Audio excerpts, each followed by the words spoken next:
Un week-end sur l'entrepreneuriat, c'est quelque chose d'important puisque l'Ouffienne a vocation à accueillir de nombreuses entreprises et notamment des entreprises de taille petite ou moyenne, voire des TPE. C'est, je pense, le mode et la taille d'entreprise qui est la plus adaptée à notre territoire. Et il se trouve que même si les femmes entrepreneuses sont encore peu nombreuses, c'est encore dans cette catégorie de PME qu'elles sont les mieux représentées, puisque si on prend globalement les entreprises de moins de 50 personnes, moins de 50 salariés, on les trouve à peu près 15% de femmes, alors que cette proportion est 2 fois moins élevée dans les entreprises de plus de 500 salariés. Donc les femmes font partie de notre public, de celui auquel on doit s'adresser en priorité.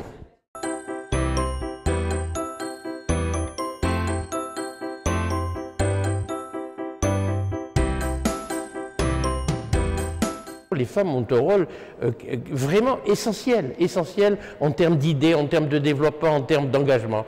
Voilà, donc pourquoi les femmes? Parce que c'était un peu dans nos idées depuis très longtemps que les femmes nous ont dit « mais alors vous ne parlez jamais de nous, il faut faire quelque chose ».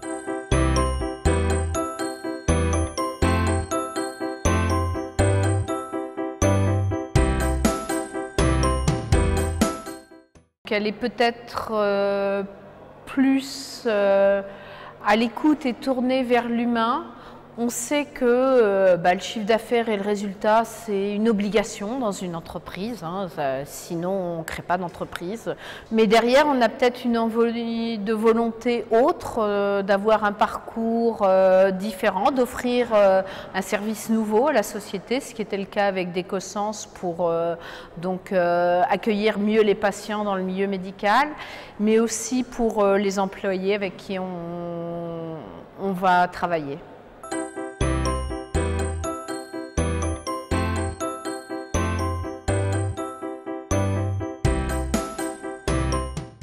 Je ne vois pas de différence au sens d'être entrepreneur femme ou entrepreneur homme. Après, peut-être que chacune de nous le ressent différemment.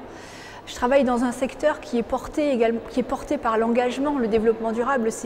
En général, quand on s'engage dans ce domaine, c'est qu'on a la volonté de s'engager, de donner du sens à son activité. Et donc on va trouver beaucoup de femmes et on va aussi trouver des hommes qui sont là, mus par autre chose que simplement l'argent.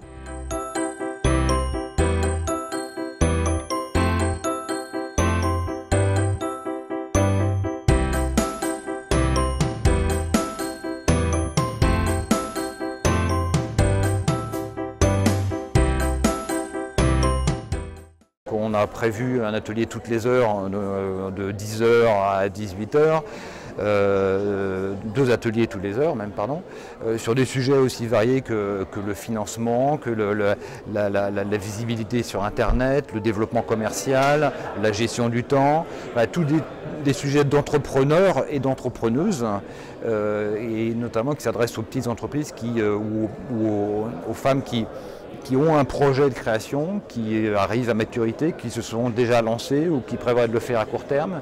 Et on souhaitait aussi mettre à leur disposition des professionnels, des experts de ces différents domaines qui puissent les aider dans leur démarche.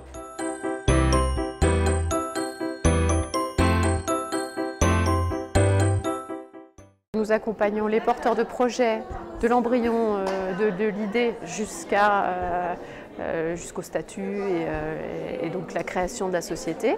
Et nous accompagnons aussi les entrepreneurs qui ont créé et qui rencontrent des difficultés ou alors pour les aider justement à gérer leur entreprise et à la pérenniser en les suivant et en leur amenant des conseils des intéressés et professionnels tout au long de leur cheminement.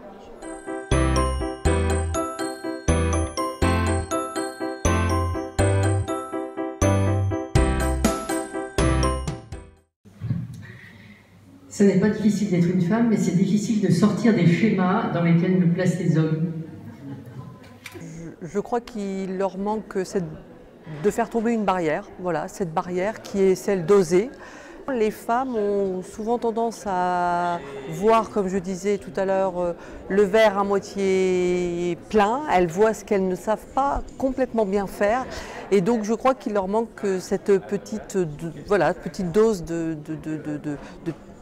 d'aventure qui permet d'oser. Voilà.